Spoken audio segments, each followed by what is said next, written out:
le président va partir. Donc, c'est une occasion pour nous de changer ce... Le président pourra encore être candidat, hein. Je veux dire, il ne s'est pas encore prononcé, mais les statuts de son parti font clairement... il a le droit absolu. Rien ne dit qu'il est sur le pied du départ, Éric Tchindjé. Il a le droit de se présenter, mais laisse-moi dire que le président Biya est fatigué. Je me trouve dans une situation où je dois plaider à tous ceux qui aiment ce pays. Pour une fois, l'après-Biya est en train de s'imposer. Le président va partir.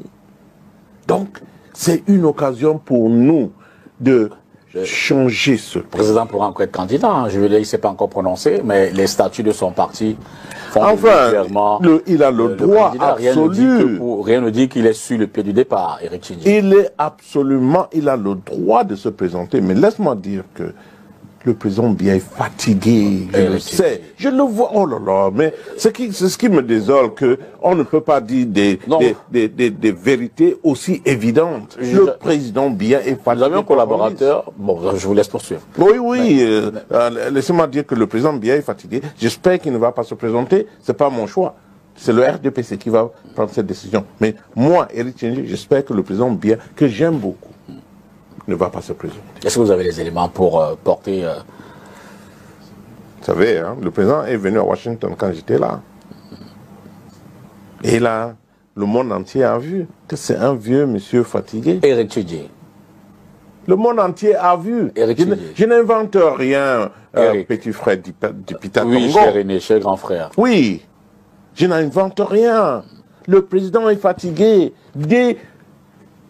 Tout Camerounais qui me regarde maintenant, le président Paul Biya est fatigué. J'ai dit ma vérité. Rien ne peut changer cette vérité. Rien. C'est la vérité.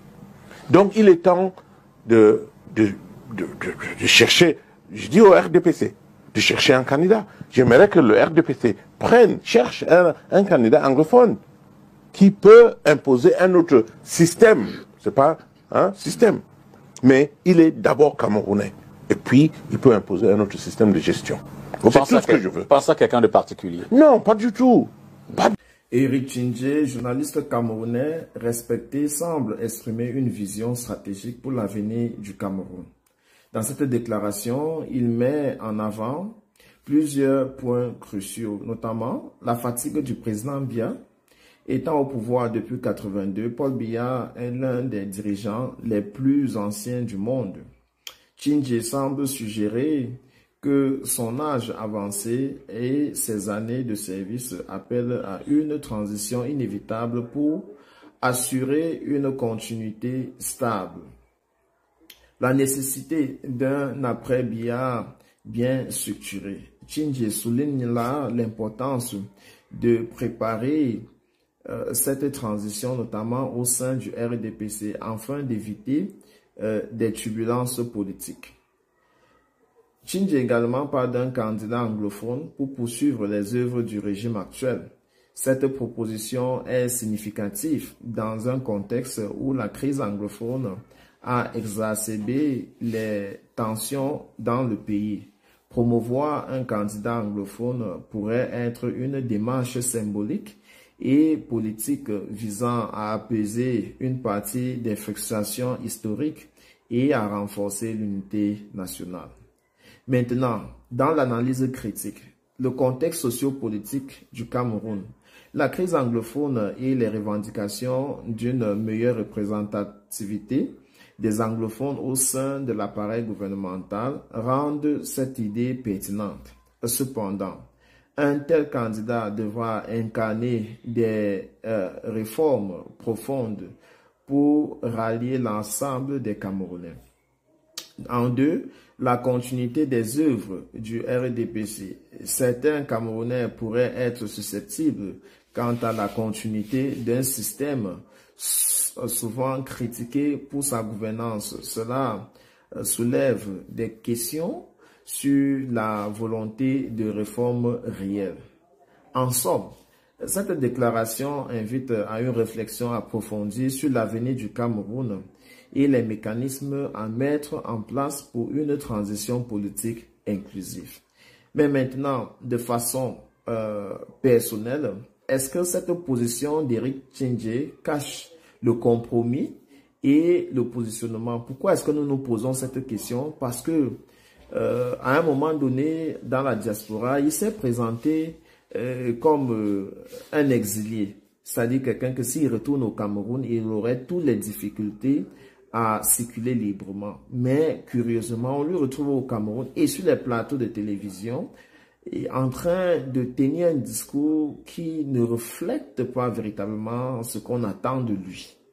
À côté de ça, ce sont des personnages qui refusent d'aller à la retraite parce qu'ils veulent à tout prix exister sur la scène médiatique. Mais, intuné, qu'est-ce qu'on peut ressortir de cette position? Est-ce que la position d'Eric Tchindjé peut effectivement être perçue comme un mélange de compromis stratégiques et de positionnement personnel? Voici quelques analyses sur ce point-là. Le compromis stratégique. Soutenir l'idée d'une continuité en insistant sur le fait qu'un candidat anglophone devrait poursuivre les œuvres de Paul Biya et du RDPC, Tchindjé semble chercher à éviter une rupture brusque avec le système en place. Cela pourrait apaiser les tensions avec les partisans du régime tout en proposant une alternative qui peut également être lui. Reconnaissance des réalités politiques. Plaider pour un candidat anglophone au sein du RDPC montre qu'il opte pour une approche qui s'inscrit dans le cadre actuel au lieu de prôner une refonte totale du système, ce qui pourrait apparaître irréaliste à court terme. Le positionnement personnel. Un rôle intermédiaire. Eric Tchindjé serait certainement en train de chercher un rôle intermédiaire en mettant l'accent sur une transition ordonnée et la représentativité anglophone. Tchindjé pourrait vouloir se positionner comme un acteur influent dans les débats sur l'après-Biya, notamment tant que figure anglophone respectée. Préserver une image équilibrée, il semble éviter une critique profonde du système tout en suggérant un changement nécessaire. Ce discours peut être interprété comme une tentative de se maintenir au cœur des discussions politiques sans aliéner les différents camps. Tchindjé également peut être dans une démarche potentiellement calculée. Cette position peut être perçue comme une manière de proposer un compromis tout en s'assurant une légitimité auprès des deux camps. Les réformateurs qui souhaitent un changement complet comme le MRC et les sécessionnistes qui veulent tout réformer ou encore les conservateurs qui tiennent à la stabilité et à la continuité du régime. En quatrième, l'ambiguïté dans son discours. Il plaide pour un candidat anglophone. Pourrait aussi être vu comme une manière de répondre aux attentes des anglophones sans véritablement remettre en cause le système. C'est-à-dire, il ne s'est pas beaucoup éloigné de ce qu'on connaît aujourd'hui comme la crise anglophone, les revendications qui sont en cours, qui ont connu des moments de tension, notamment dans les années 2017, et que de façon subtile, il veut remettre sur la table sans fâcher les profondeurs de l'État. Insister sur la poursuite des œuvres du régime peut sembler comme un soutien implicite à la structure actuelle, même si elle est critiquée. En résumé, la position d'Eric Tchindjé semble être un équilibre entre le compromis et le positionnement stratégique où il propose une voie médiane qui le place comme un acteur clé du débat tout en évitant de prendre des risques trop grands.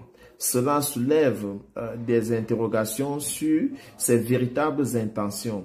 S'agit-il d'une sincère volonté de réconciliation nationale ou d'une manœuvre pour se rassurer un rôle dans l'après-Biya.